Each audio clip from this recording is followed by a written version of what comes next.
आज मैंने पूरे सामर्थ्य से पितामह का सामना किया, परंतु उन्हें परास्त करने में असफल रहा।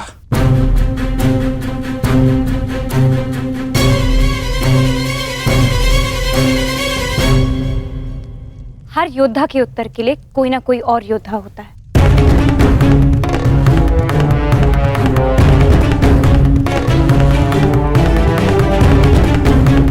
केशव, आप ही तो कहते हैं ना कि कभी कभी भाग्य स्वयं चलकर हमारे पास आता है, किंतु शिखंडिनी अब तक क्यों नहीं आई? उसे इतना समय क्यों लग रहा है केशव?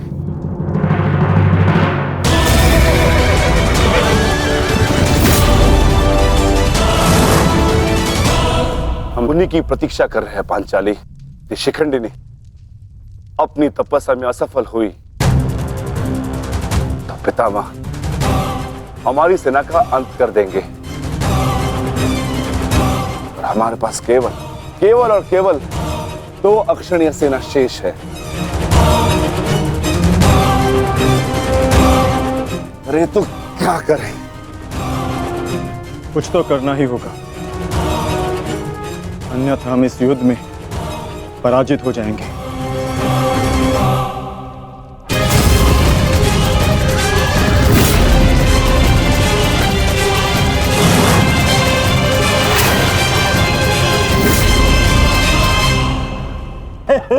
विजय हमारी हुई आज फिर से।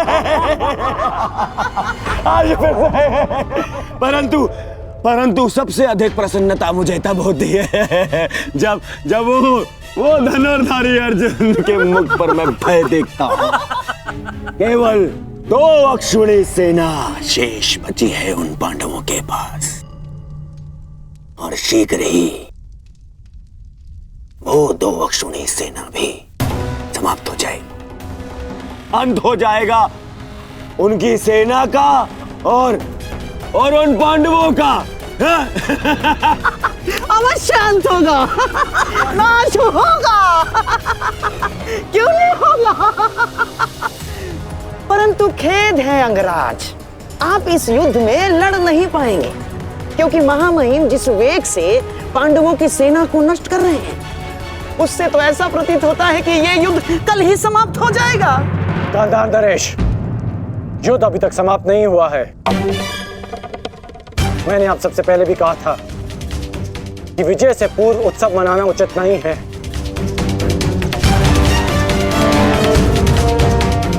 हो सकता है कि कल पांडवों को महामहिम के प्रहार की ढाल मिल जाए।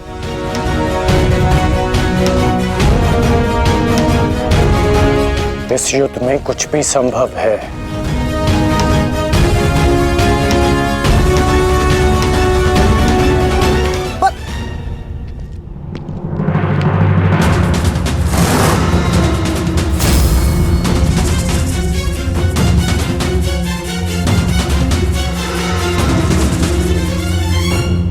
कौन हो तुम?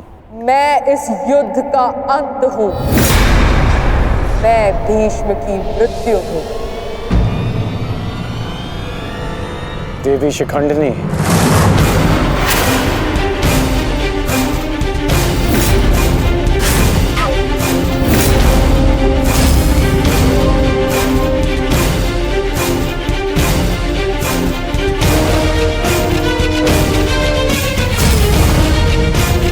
देवी नहीं देव, स्त्री नहीं पुरुष, शिखंडिनी नहीं।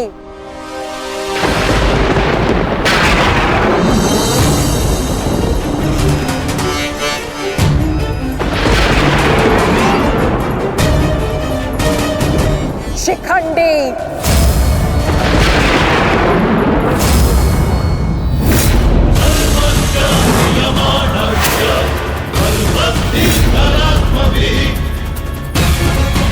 ये मैं हूं, और कल मेरे उस वचन की पूर्ति होगी जो मैंने पांचाल युद्ध में तुम्हें दिया था अंगराज। एक दिन ऐसा आएगा अंगराज जब भीष्म मेरे सामने खड़ा होगा, और वहां ना तुम उसकी रक्षा कर सकोगे ना तुम्हारा ब्रह्मास्त्र। स्मरण रखना, एक महायुद्ध होगा, महाविनाश होगा, और उस विनाश को तुम भी नहीं रोक पाओगे।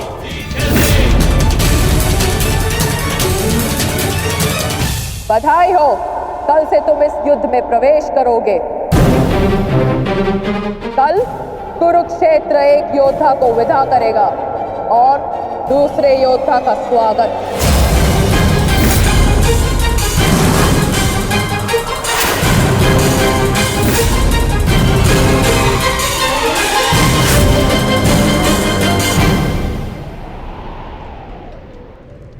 जो भी होता है केवल समय के अनुसार होता है और उचित समय आने को है।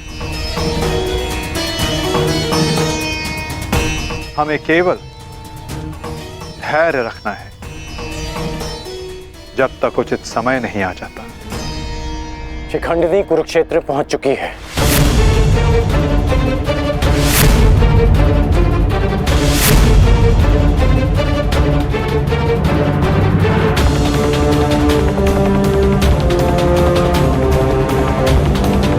शिखंडिनी के आगमन में आपकी संभावित मृत्यु छिपी है, फिर भी आप मुस्कुरा रहे हैं।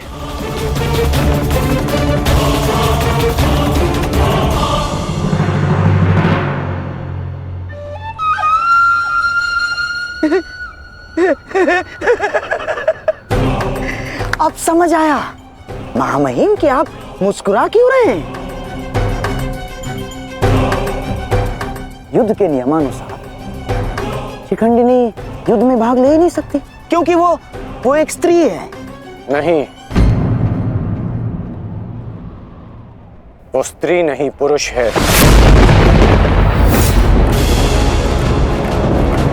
शिखंडिनी नहीं शिखंडी है। वो स्त्री से पुरुष में परिवर्तित हो चुकी है और कल वो युद्ध में प्रस्तुत होगा और उसका एक ही उद्देश्य है, मां महिम का वध।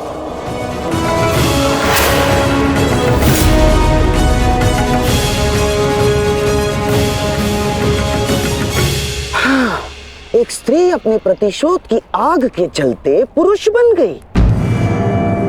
अद्भुत। भला यह कैसे संभव हुआ? कैसे हुआ वो छोड़िए मामाश्री, अब ये बताइए कि करना क्या है।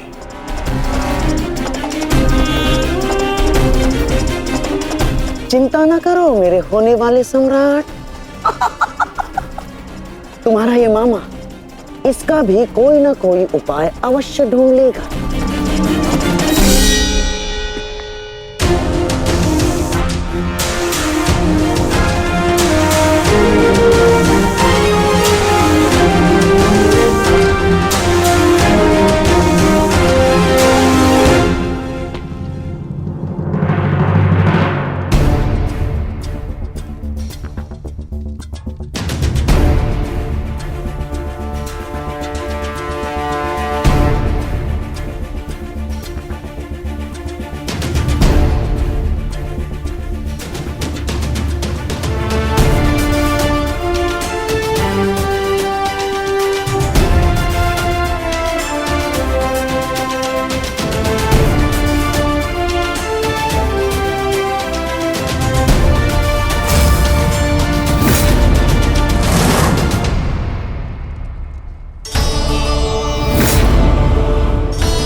नहीं पांचाली, समय बदल गया है। तुम्हारे समक्ष शिखंडिनी नहीं शिखंडी है। एक पुरुष, एक पुरुष, एक पुरुष।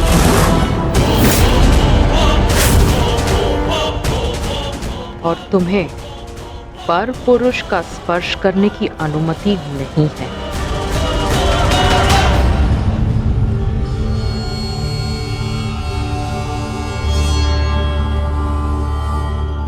जब हमें सबसे अधिक आपकी आवश्यकता है, आप हमारे समक्ष प्रस्तुत हैं।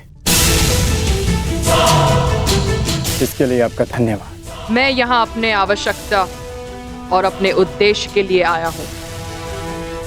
आवश्यकता मुझे आप सबकी पड़ेगी, क्योंकि भीष्म का अंत निश्चित है।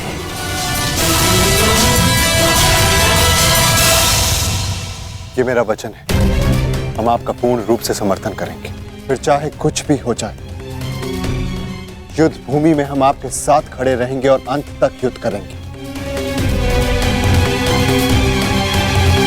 हमें ये कार्य कल ही संपन्न करना होगा, क्योंकि मेरे पास मेरे जीवन का लक्ष्य पूर्ण करने के लिए केवल एक ही दिन है।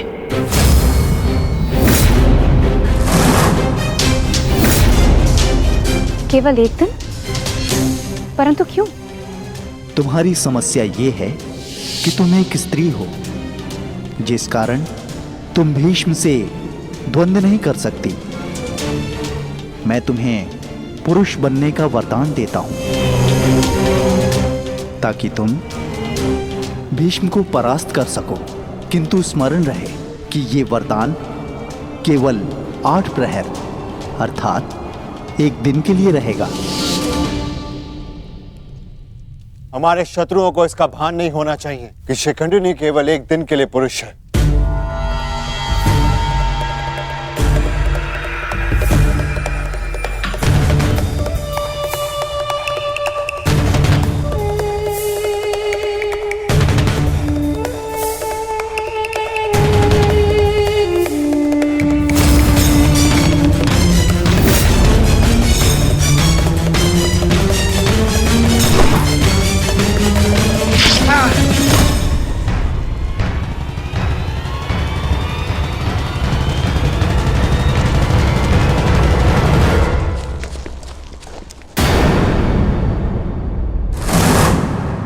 अपने वेश से ये गंधा का निवासी प्रतीत होता है। अर्थात ये मामा शकुनी का गुप्तचर था। सौभाग्य ये कि यहां से जीवित नहीं जा सका। किंतु इस गुप्तचर का संदेश शत्रु तक पहुंच चुका है पार्थ।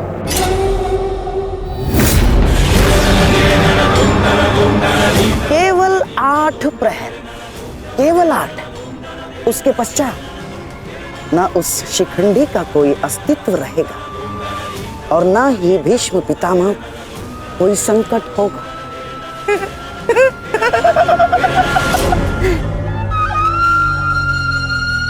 क्या होगा यदि तुम्हारे पितामह कल युद्ध भूमि में प्रस्तुत ही ना हो तो?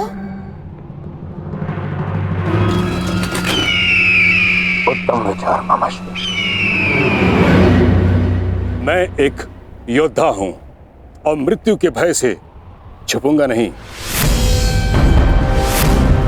या तो वीर गति को प्राप्त हो जाऊंगा या फिर विजय प्राप्त करूंगा। 8 प्रहर तो क्या, 8 क्षण के लिए भी मैं युद्ध से विमुख नहीं रहूंगा। क्षमा कीजिएगा मामहिम, परंतु वीर होने में और मूर्ख होने में अंतर होता है। जानबूझकर मृत्यु के मुख में जाना क्या उचित है? एक महान योद्धा की भांति आप गौरव और सम्मान की मृत्यु चाहते हैं, परंतु अपनी सेना के प्रति आपके उत्तरदायित्व का क्या? आप भली भांति जानते हैं कि सेना आप पर पूरी तरह निर्भर है। फिर भी मामहिम,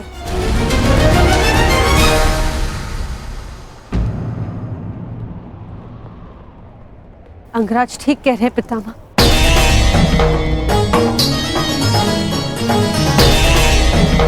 आपके और हस्तिनापुर के हित में यही श्रेष्ठ होगा। भले आप युद्ध में सम्मिलित ना हो। कुंती पुत्री, ये जानते हुए भी कि तुम हस्तिनापुर में अपने शत्रुओं से घिरी हुई हो, तुमने यहां रहने का निर्णय क्यों लिया?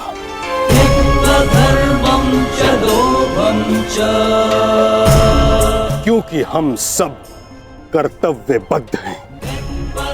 मैं भी अपने कर्तव्य का पालन कर रहा हूं। यह मेरा अंतिम निर्णय है और मुझे ऐसा करने से कोई नहीं रोक सकता।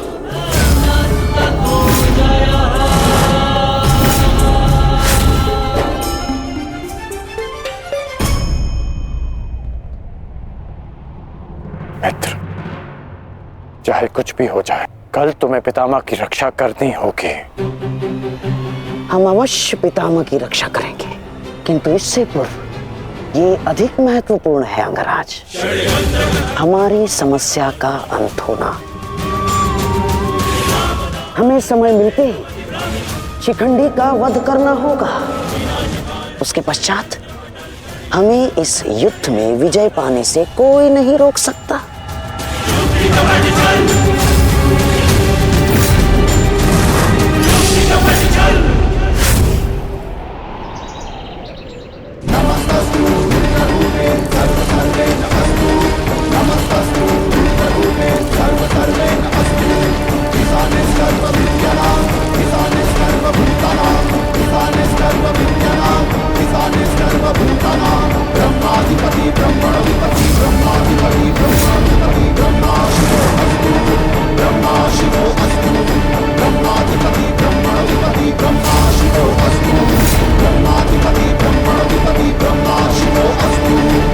मां महिम, गंगा पुत्र, आप ऐसा क्यों कर रहे हैं? मैं केवल अपने धर्म का पालन कर रहा हूं। मैंने सदैव यही किया है। युद्ध भूमि में पूर्ण सहयोग दूंगा, और यदि इस युद्ध भूमि में मेरा अंत हो गया तो मुझे इस बात का गर्व होगा कि एक योद्धा का अंत रणभूमि में होगा।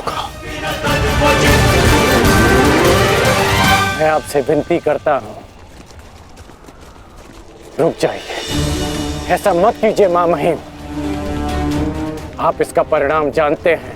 रुक जाइए मां महिम। आपको वचन देने के कारण मैं 9 दिनों तक रणभूमि से दूर रहा, क्योंकि मुझे लगता था कि आप जो भी निर्णय लेंगे वो हस्तिनापुर और हमारी सेना के हित में होगा। विश्वास था कि आपके होते हुए हम ये युद्ध नहीं हार सकते। फिर क्यों आप ऐसा कर रहे हैं? एक कौरव भरे अंत के लिए आप पूरी कौरव सेना का संहार नहीं कर सकते। क्या इसलिए आपने सूत पुत्र को युद्ध भूमि से दूर रखा? यदि तुम्हें ऐसा लगता है तो ठीक है। सूत पुत्र कर्ण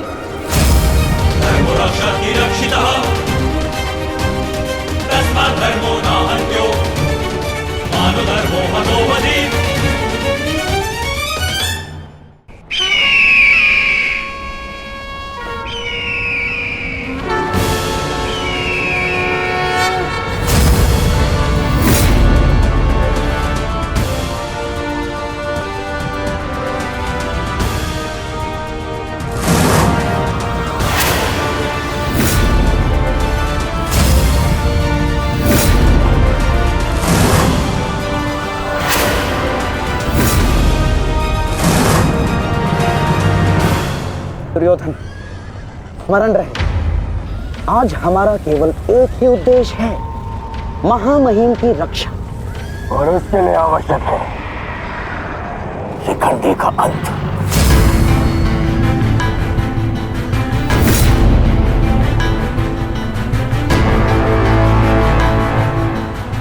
आज मैं शिखंडिनी का कवच बनकर उनकी रक्षा करूंगा।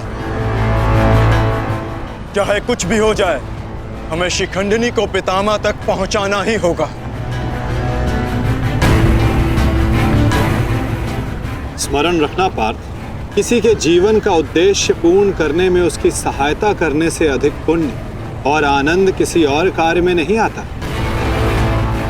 और मुझे पूर्ण विश्वास है कि तुम पूर्ण रूप से अपना कार्य पूरा करोगे पार्थ। आक्रमण! आक्रमण!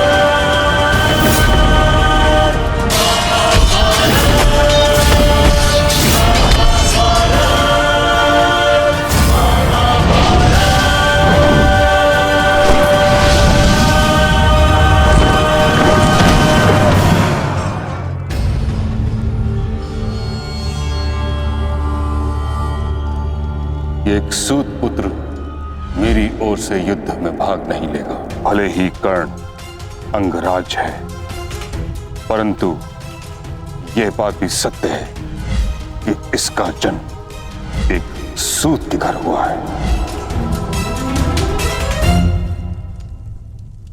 पुत्र,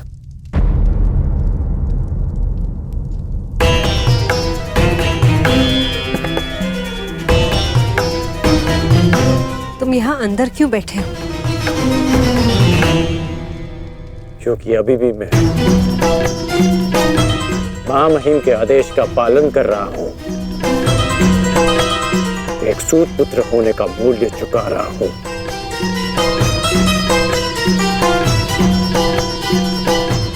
अर्थात तुम पितामह को अभी भी नहीं समझ पाए कर्णपुत्र।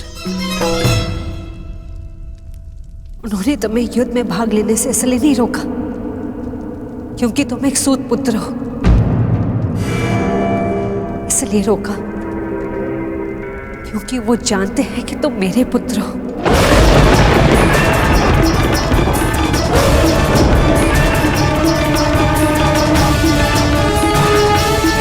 एक भाई एक दूसरे से द्वंद्व ना करे, एक दूसरे का रक्त ना बहे, इसलिए उन्होंने तुम्हें यही रहने का आदेश दिया।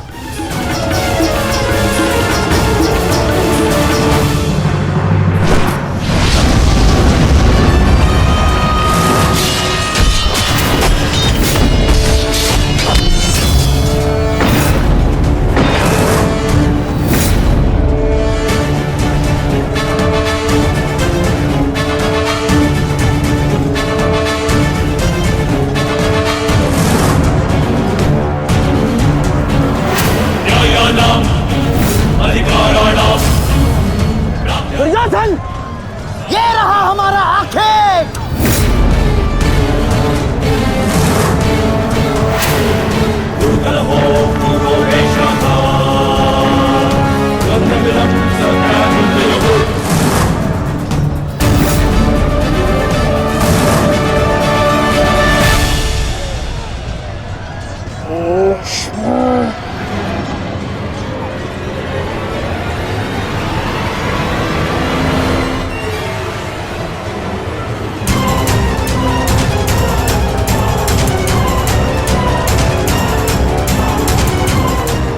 शिखंडी,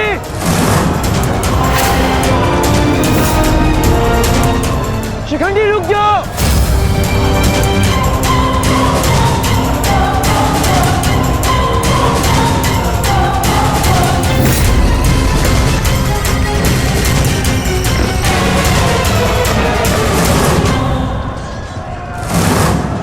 देश, तुम्हारा समय पूर्ण हुआ।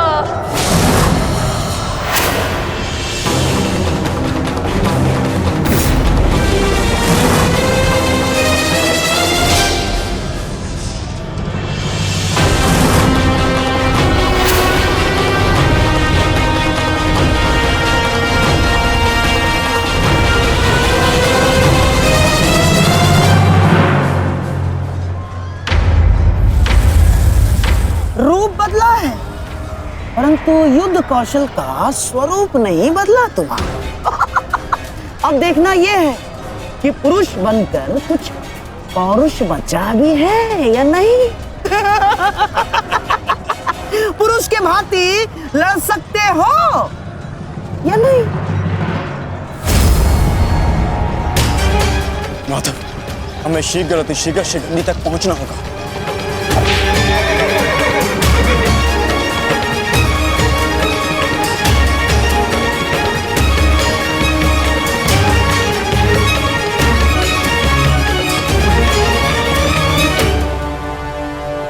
इस समय युद्ध भूमि में क्या हो रहा है संजय? क्या शिखंडी ताक्षी तक पहुंच गया है? नहीं महाराज, वो अभी तक कौरव महारथियों के मध्य में फंसा हुआ है।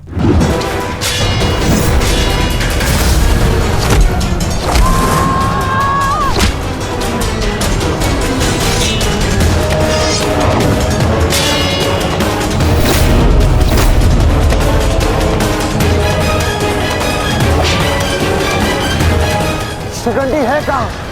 कितना समझाया था फिर भी ये द्वीप तोड़कर कहाँ चला गया शिखंडी?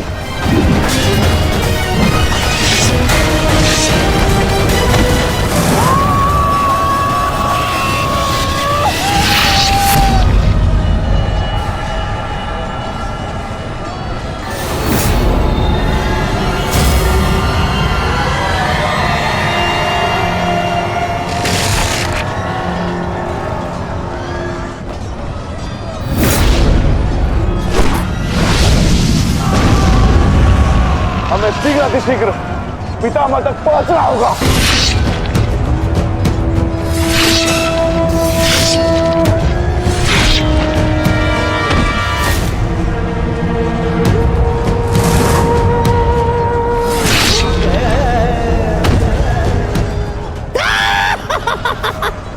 पितामह की सबसे बड़ी बाधा का अंत हुआ।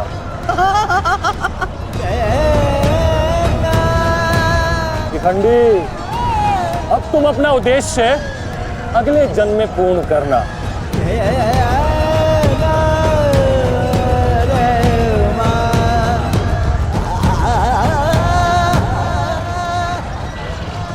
आधा दिन बीत चुका है माधव, किंतु शिखंडी कहीं नहीं दिख रहा। हम कौरवों के मध्य में खड़े हैं माधव, अब हम क्या करें? तुम शिखंडी की चिंता मत करो पार्थ। शिखंडी केवल पितामह को शस्त्र त्यागने पर विवश करेंगे। वास्तविक कार्य तो तुम पांचों भाइयों का है पार्थ। तुम में से केवल एक का प्रहार गंगा पुत्र को पराजित करने के लिए पर्याप्त नहीं है पार्थ। केवल तुम पांचों के सम्मिलित प्रहार से गंगा पुत्र को पराजित किया जा सकता है।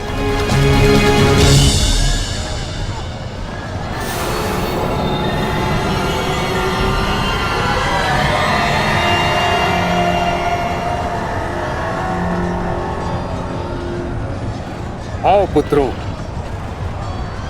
मैं तुम्हारी ही प्रतीक्षा कर रहा था।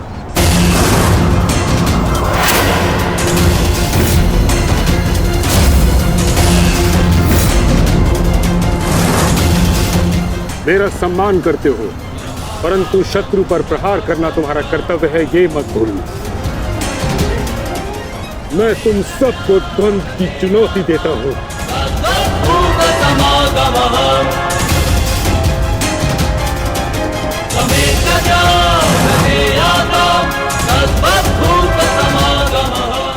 तुम पांचों मिलकर मेरा अंत कर सकते हो।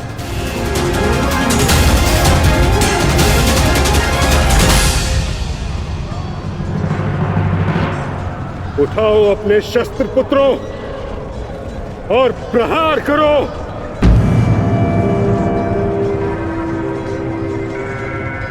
यह तुम्हारे पितामह का आदेश है।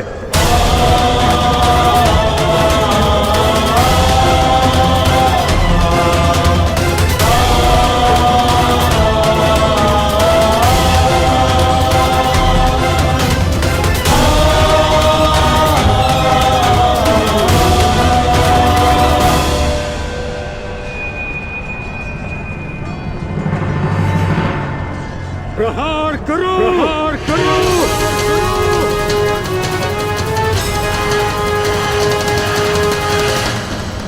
सैव धर्मः सोधर्मः देशकाले प्रतिष्ठितः अदानः हिंसा धर्मो यावत्तिकः स्थितः अदानः हिंसा धर्मो यावत्तिकः स्थितः।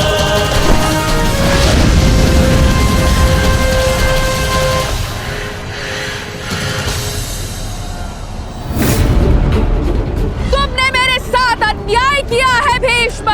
मैं नया जन्म लेके आऊंगी भीष्म, तुमसे प्रतिशोध पूर्ण करने।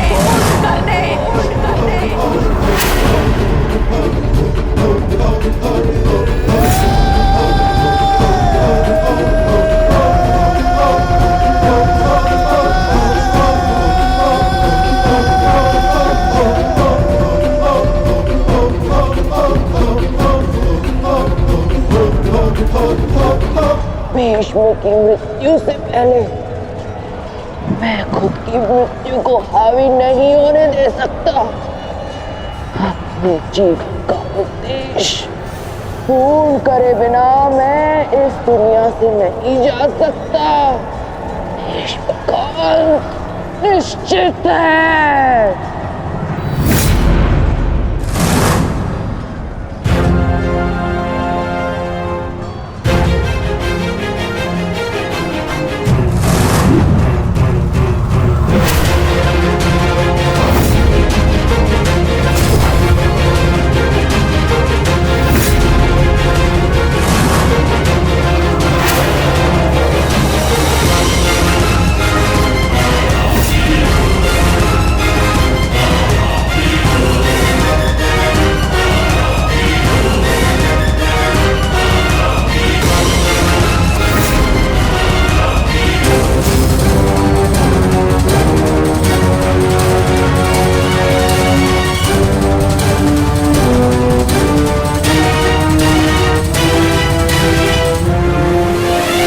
प्रहार करो पुत्रों।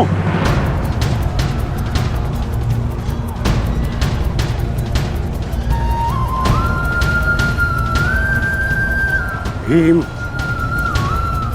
पुत्र, मेरे साथ द्वंद्व करो। इसके बाद तुम्हें मुझसे द्वंद्व करने का अवसर नहीं मिलेगा।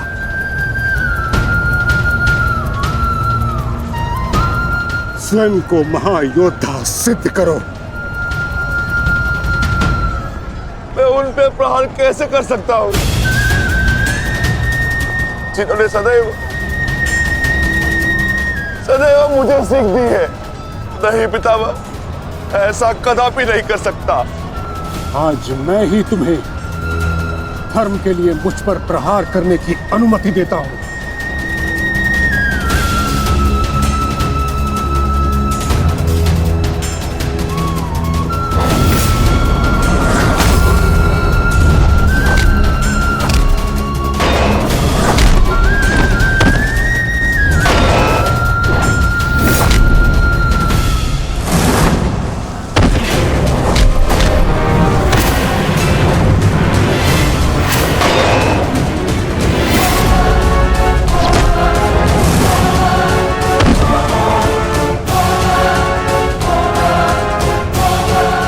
प्रहार करो पुत्रों, हार मत मानो।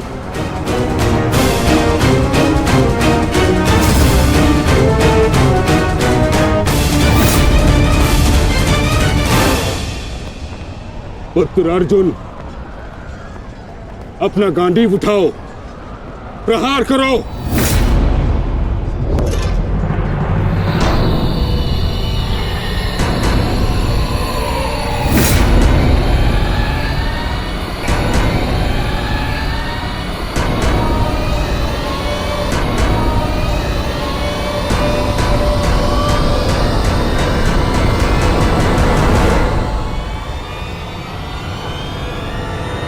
मेरा वचन है अंबा देवी, जब भी तुम मेरा काल बन के मेरे सामने आओगी, मैं तुम्हारे समक्ष अपने शस्त्र त्याग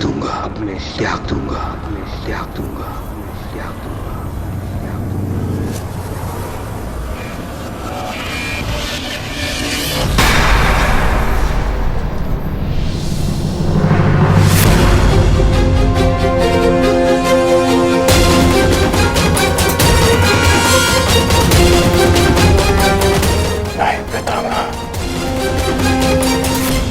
ऐसा नहीं कर सकते।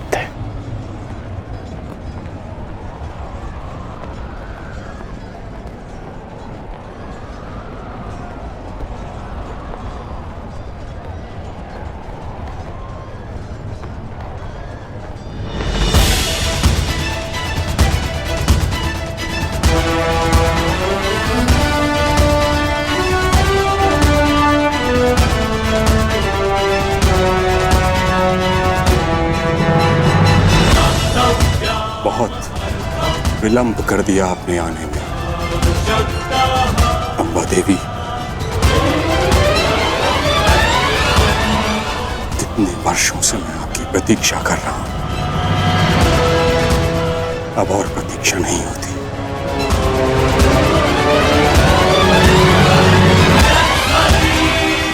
मुक्त कर दीजिए मुझे इस जीवन से।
नहीं पुत्रों, मेरे लिए व्यर्थ चिंतन मत करो, अपना उद्देश्य पूर्ण करो।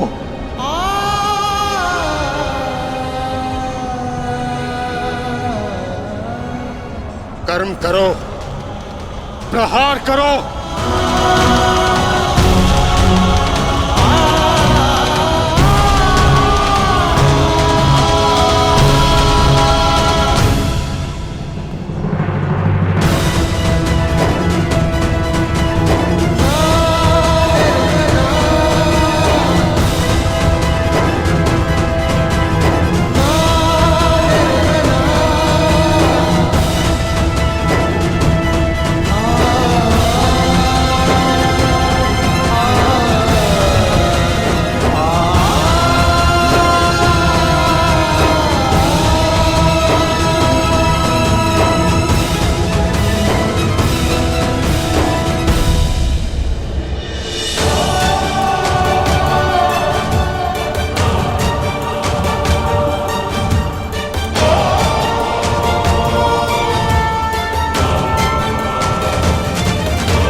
यही तुम्हारा अंतिम अवसर है पार्थ।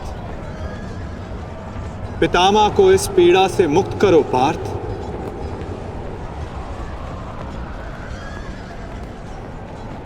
प्रहार करो पार्थ। मुझे मुक्ति दो पुत्रों।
नहीं पुत्रों, मेरे लिए व्यर्थ चिंतन मत करो, अपना उद्देश्य पूर्ण करो।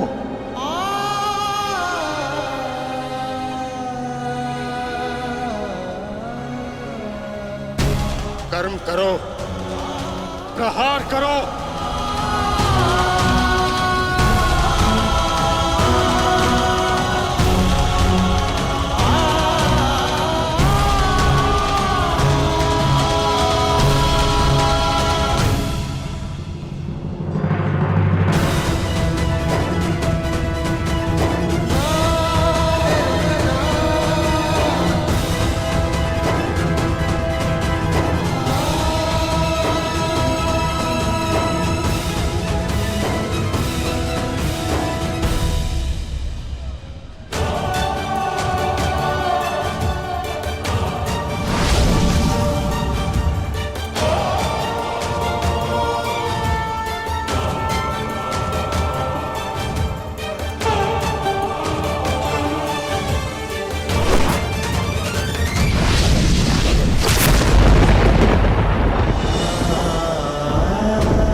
यही तुम्हारा अंतिम अवसर है पार्थ, अपना अंतिम प्रहार करो। पितामह को इस पीड़ा से मुक्त करो पार्थ, प्रहार करो पार्थ। मुझे मुक्ति दो पुत्रों।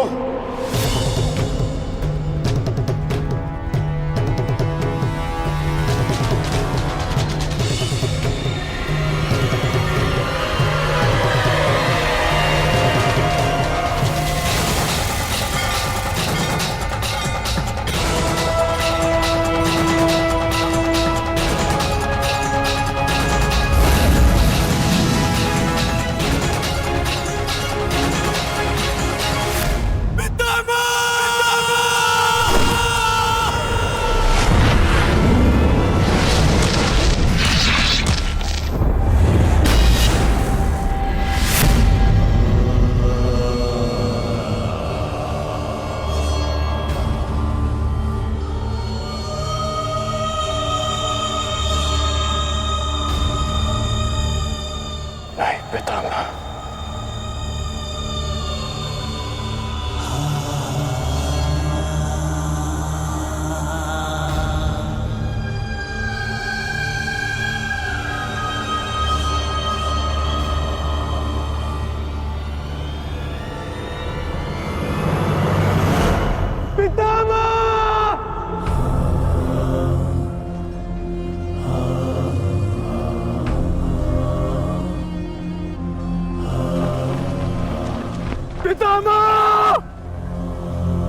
योद्धा के घाव से निकला रक्त उसको शोभा देता, आंखों से अश्रु नहीं। सत्यवादी तपस्वी। क्यों एक योद्धा का ऐसा प्रारब्ध होता है पितामह? क्षत्रिय अपनी कोमल गोद की शैया में सुलाया। आज उन्हीं पितामह को मैंने शैया पर लेटा दिया।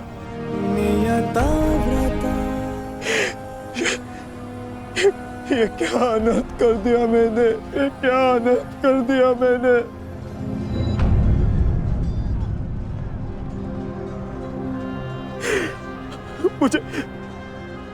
मुझे क्षमा कर दीजिए पितामह, मुझे क्षमा कर दीजिए। कर्तव्य पूर्ण करने पर आंखों में गर्व होना चाहिए पुत्र, होठों पर क्षमा नहीं। तुम सब भावनाओं के बंधन को तोड़ते हुए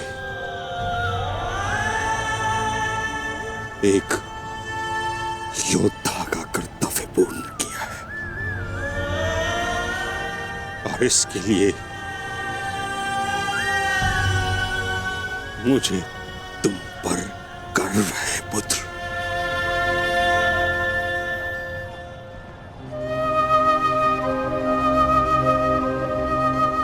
एक बात सदैव स्मरण रखना पुत्रों, परिस्थिति चाहे जो हो, सदैव धर्म का साथ देना।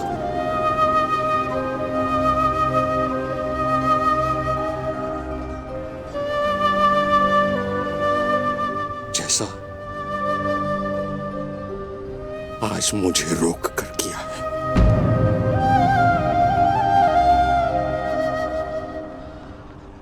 मुझे अपनी भूल समझ आ गई है माधव।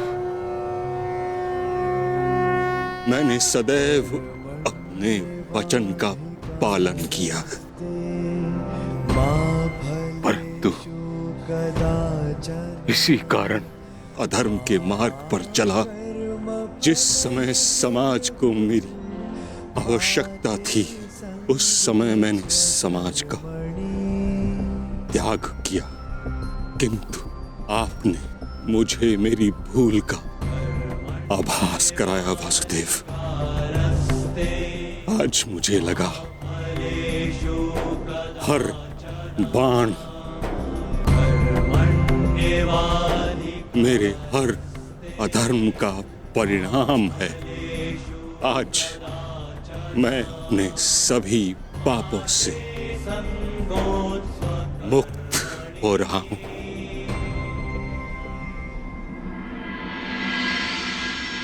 इसके लिए आपका धन्यवाद।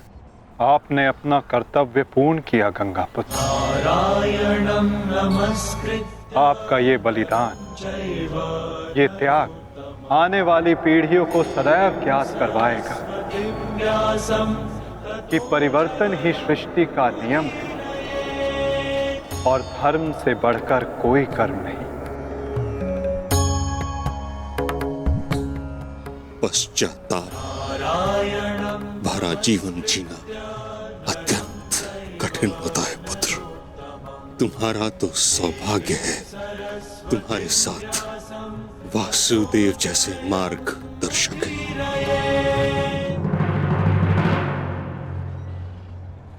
युधिष्ठिर।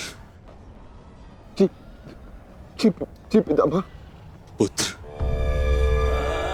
धर्म का पालन करते समय जीवन में कभी कभी कठिन निर्णय लेने पड़ते हैं। धर्म का मार्ग कठिन अवश्य है, परंतु इस पर चलने के पश्चात अंत समय में कभी पश्चाताप नहीं होता।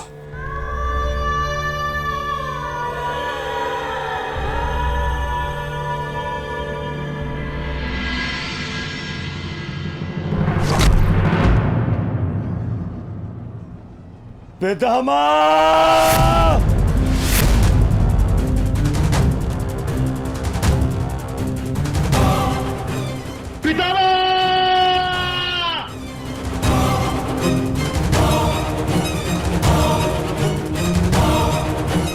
हट जाओ, हट जाओ, हट जाओ, हट जाओ।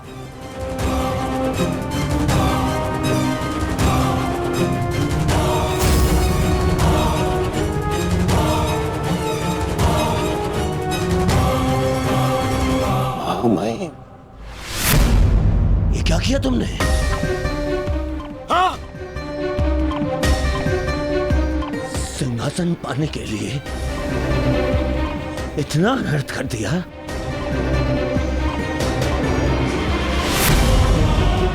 नहीं, मैं प्रतिकार लूंगा। अभी इसी क्षण प्रतिकार लूंगा। दुर्योधन, आज का युद्ध समाप्त हो चुका है। अर्जुन ने वही किया जो उसके स्थान पर तुम करते।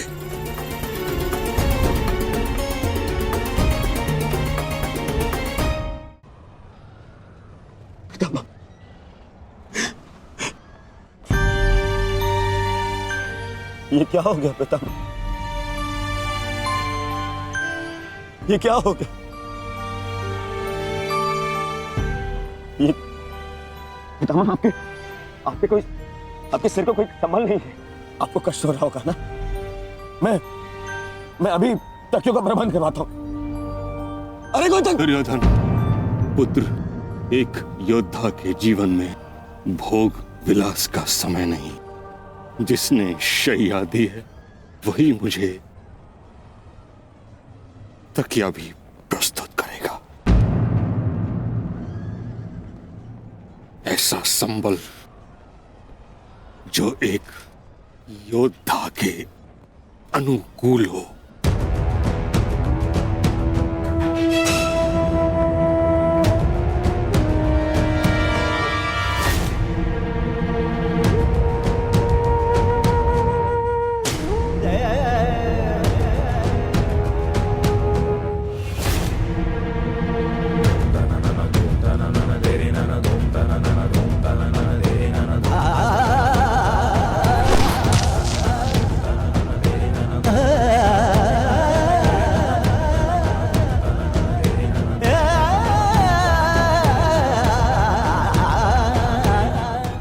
लगी है अर्जुन, गंगा जल जाए।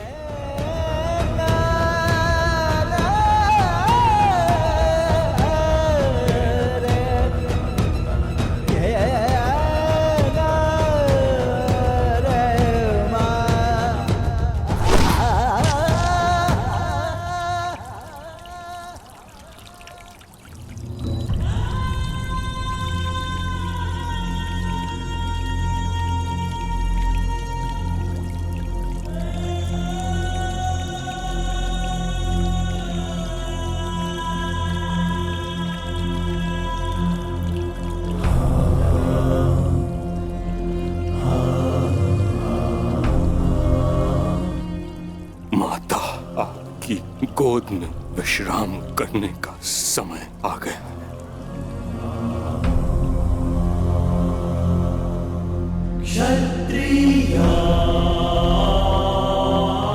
अब तुम्हें यहां से चले जाना चाहिए पुत्रों। यहां रहकर तुम मुझे इस दशा में अधिक समय तक देख नहीं पाओगे। विश्राम करो, कल युद्ध शेष है। आज तुमने अपना एक कर्तव्य पूर्ण किया पुत्रों। क्षत्रिय किंतु अभी तुम्हारे अनेक कर्तव्य शेष हैं। नियता व्रता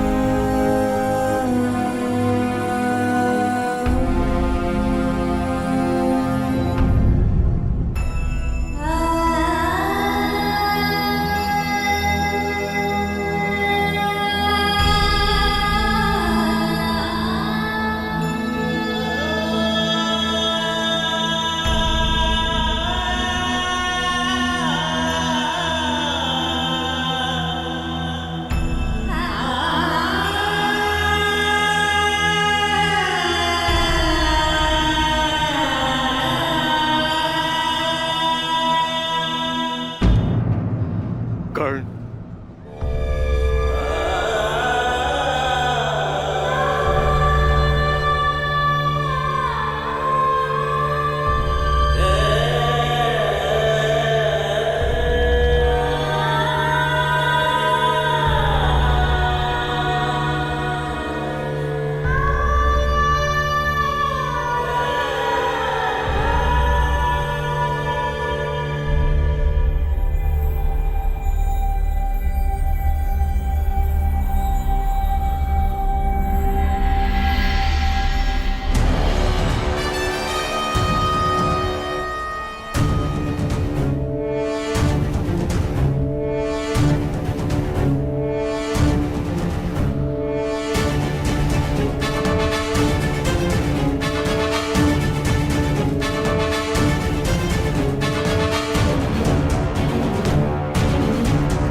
तुम्हारा कर्म युद्ध अब आरंभ होने जा रहा है मित्र।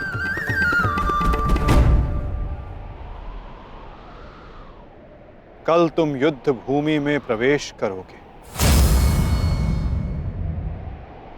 परंतु आज भी कोई कुरुक्षेत्र की युद्ध भूमि में है